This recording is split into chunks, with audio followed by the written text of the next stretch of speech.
Hello, Lego over here. We're back today on F1 2020, and today we're gonna be racing around Canada in FOCC XRL.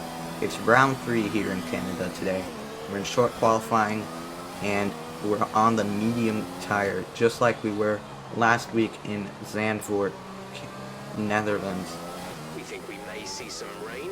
ETA is about 15 minutes. And you can see there that there's rain that will be coming at the end of this session as we set our lap on the mediums, a 1 minute 9.8, but someone who might beat that lap is Kimi here.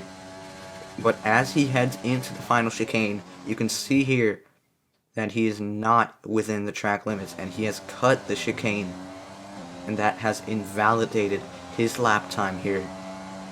And that's going to be a crucial mistake for Kimi in this qualifying session, because as we head towards the end of this session, you heard when Jeff said that rain will be coming, and you can see it's so much more dark and overcast with 5 minutes to go in this session. We were just on board with Triple G there to show you the track conditions, and you can see that Kimi, with 5 minutes to go, still hasn't set a lap time, along with the Red Rex here. And we're going to soon enough cut towards Kimi's lap here. We're about to go on board with him. He's still on the mediums here. You can see here that he locks up into turn 1. The track conditions are definitely trickier than what they were before. He locks up into turn 3, and you're about to see here that he locks up into this corner as well, and he's struggling on this lap to say the least. And as he heads down this DRS straight, will he be able to get his lap in? We don't know at this stage, but he locks up into this chicane as well. He's locked up into every braking zone so far on this lap. And you're about to see in the hairpin that he does a double lockup and pretty much throws away his entire lap here. So he has indeed locked up into pretty much every braking zone on this lap here. And you can see he lifts on the straight, he's backed out of the lap. And if I were in Kimi's position, I would have just pitted for softs to just get a lap in. But he stays out on the medium. Maybe he has enough fuel for another lap, and maybe he's confident enough to set another lap. But as he goes into turn 1, he cuts the first corner, and he has invalidated his lap.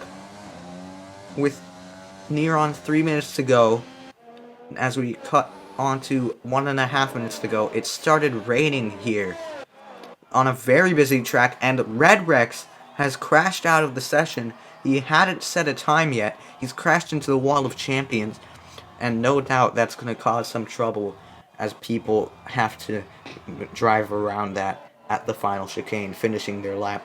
But the reason we cut on to the end of the session was not for Red Rex, but it was because of Kimi.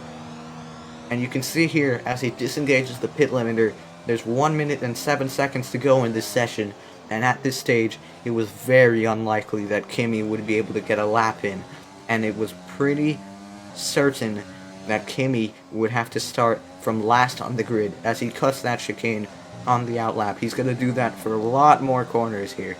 You can see he cuts this completely. He's desperately trying to get a lap in here as Triple G lets him through. Kimi, he's going through into the chicane just before the hairpin. He cuts that one as well. Just 30 seconds to go in this session. He hasn't even made it to the hairpin yet. And going into the hairpin, he double locks the tires on the outlap and nearly goes into the wall with the oversteer. 13 seconds to go now. 10 seconds. And I don't think that he's going to make it here.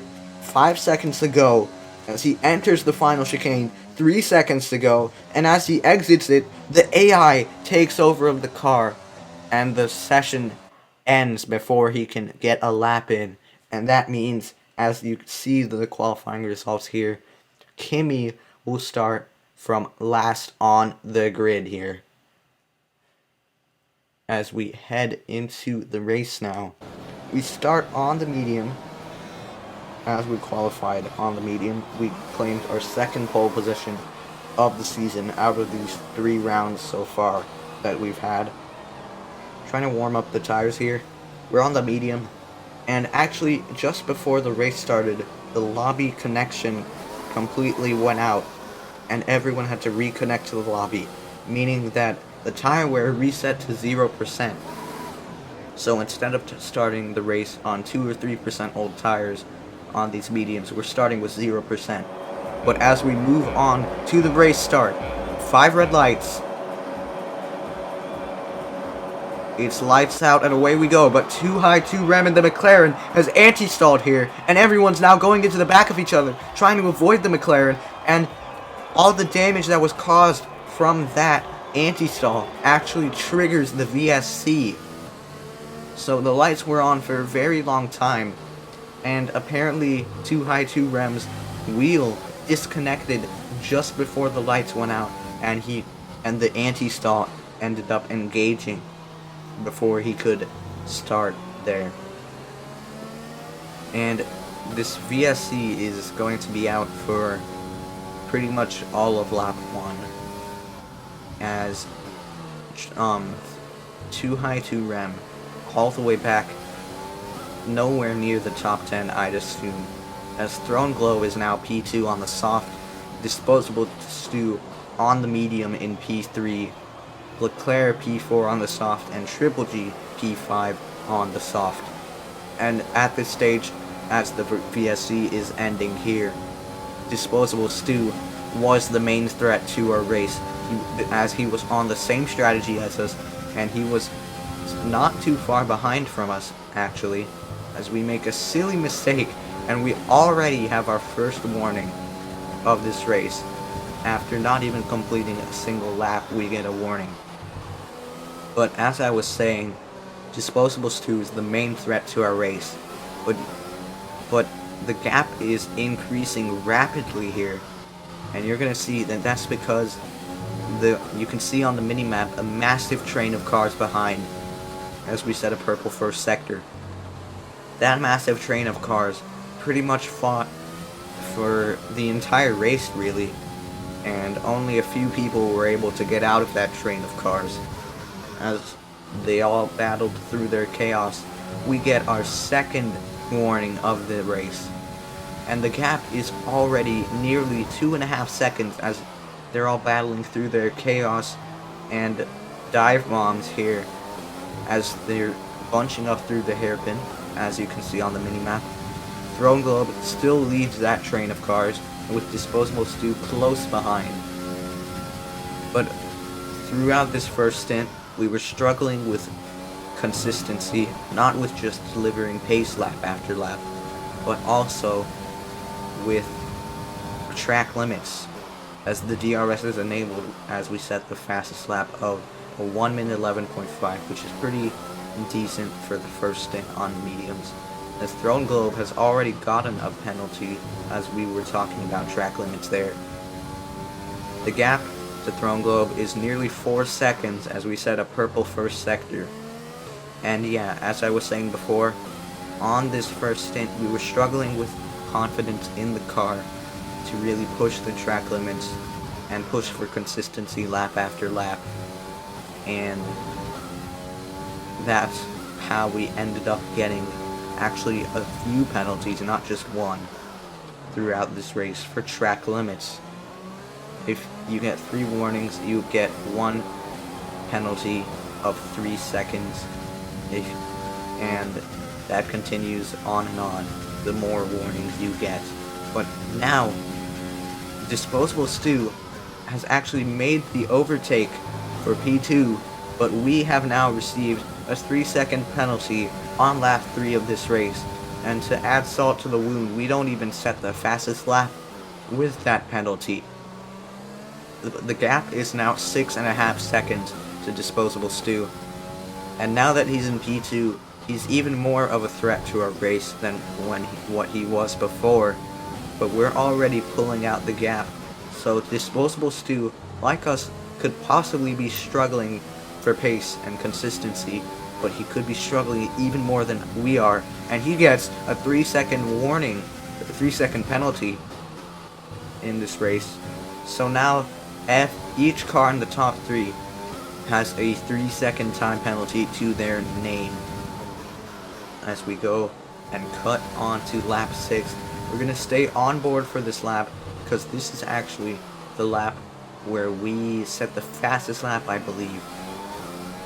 I could be mistaken, however, but as you can see, Throne Globe now has 6 seconds worth of penalties, and we've pulled the gap to 11 seconds as we set a purple first sector, taking this chicane quite nicely actually. The exit is very important and very tricky, as it's just a long corner demanding for the rear tires to oblige, as we take this chicane really nicely here. But we're about to go into the hairpin, and we make a huge mistake, and we nearly end our race in that barrier at the hairpin. We lock up slightly and we go completely deep, nearly destroying our own race. And at the time I didn't know how that happened, but looking back on it, I just let off the brake too early and ended up going deep, meaning that we will not set the fastest lap. After setting pretty good first and second sectors, that third sector at the hairpin is where we messed it all up. And throughout the rest of the stint, we weren't able to improve on our fastest lap.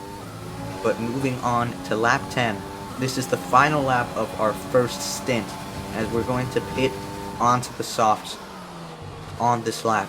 We now, as you can see, have 6 seconds of penalties, and you can see in the top left the position counter has changed quite significantly, and that's because most of the soft compound runners pitted at the end of last lap, lap 9, or lap 8, I believe, and they're all much further behind because we are yet to make a pit stop. You can see on the mini-map, Disposable Stu in clean air, but he's 20 seconds behind us, and at this stage, we actually have damage. Yes, we have a yellow front wing on the left side of the front wing, and that's because we going through one of the chicanes and we ended up tapping the barrier. And so our decision on whether or not to fix the front wing is going to be crucial to our race. As we go into the pits now, you're about to see whether or not we've decided to change the front wing or to stay out with that damage. And you can see that we are changing the front wing. This time the pit crew are ready for us, unlike in Zandvoort round 2. But it's a quite slow pit stop since we had to change the front wing. 8.3 seconds. And you can see that Disposable Stu actually goes into the pits as well. And I thought that Disposable Stu would have actually stayed out another lap to possibly gain time on an overcut as we head back onto the track now. But he decides to respond to our decision to pit by making the decision himself to pit as well. But you're about to see on the mini-map, Disposable Stu just exiting the pit lane now, and you can see he's in a heap of traffic coming out of turn 2 on the mini-map. And could he have possibly avoided the traffic if he had stayed out another lap? Maybe, but you never know, because it did not happen. But that pretty much neutralized his race threat to us for the entirety of this second stint, because he was caught up in that traffic for the majority of this second stint here. But you can see Triple G is now in P3 on the medium. He's made a good amount of overtakes from P5 to get to P3 as we head through the final chicane using overtake and rich mix. And somehow we actually set the fastest lap on our out lap. I'm not sure how that's possible, but we did it, and regardless, we'll take it, I guess. But we're gonna set a legitimate fastest lap on this lap here. We're gonna stay on board for this lap so you can see the fastest lap here. Purple sector 1, As we go through this chicane, I was much more comfortable on the soft compound of tire in this race because it was new softs and they were just much more responsive and grippy than the medium, which is as to be expected here because it's the C5 compound of tire, so it is quite grippy and responsive, but it does actually wear out quite quickly if you start the race on the C5. It does wear out quite quickly. But Triple G is now P2. He's made another overtake yet again, and now he's pulled out around a 2-second gap to Leclerc behind as we set the fastest lap of a 1 minute 10.3. Our best lap was around half a second faster during the race on the soft in the second stint, so there was clearly more time on the table. As we get a warning here at this stage of the race, as you can see we set a purple first sector, so there was definitely more time in it. As we get the DRS off of Red Rex, who has been blue flagged here, we lap him quite quickly down this straight, and we go through this chicane. We actually get another warning here, and you're about to see yellow flags, and Red Rex has retired from the session, and once again Red Rex has not had a great race. 2 DNFs in a row here, and that is not good for Red Rex's championship at all. He has had a couple of bad races in a row, been struggling for pace in both of them, and then ended up DNFing regardless. As we head through the final chicane, pretty good through that corner on this occasion. Heading on to lap 14, or lap 18 actually. We cut on to lap 18, the final lap of the race, and really nothing else happened from our point of view, but Disposable Stu did end up making it up to P3 on track, but with the penalties he will actually finish not in P3. He will finish P4, I believe. And Throne Globe P4 on the medium also ended up making quite a few overtakes, but with 15 seconds of penalties, he will not be finishing P4. He will most likely be finishing way down the order, as you can see him on the minimap there. Going through the final chicane, you can see him on the minimap. With 15 seconds of penalties, he will most likely drop quite a bit down the field, as Stu just gets another penalty and brings his penalty count from 9 seconds to 12 seconds. So both of those guys drove pretty good races on track, but because of the penalties, they will drop massively down the order. But regardless, we head through the final chicane here, onto the final straight of the final lap. The checkered flag waves, and we get our second win of the season here in Canada. It was overall a pretty good race, despite the 6 seconds of track limit penalties. Driver of the day, George Russell. Who knows what he did to get driver of the day, but anyway. We head on to the podium now, and Triple G, with a good couple of races here, finished P1 in Zandvoort, and now finishes P2 here today at Canada. And you can see the podium celebrations right there. We extend our gap in our championship lead gap from 14 points to 22 points from Triple G in P2. You can see the race results here. Disposable Stu ends up P7 with those penalties, and Throne Globe all the way down in P15, which is not great at all for his race. But Triple G driving an overall clean race with no penalties, and we led every single lap of this race from pole position to end up winning. If you did enjoy, make sure to leave a like and subscribe. It would be greatly appreciated. It helps support my channel a lot, and it helps reach my video out to more people who may like my content. And I hope you enjoyed once again, and I'll see you in the next one. Goodbye.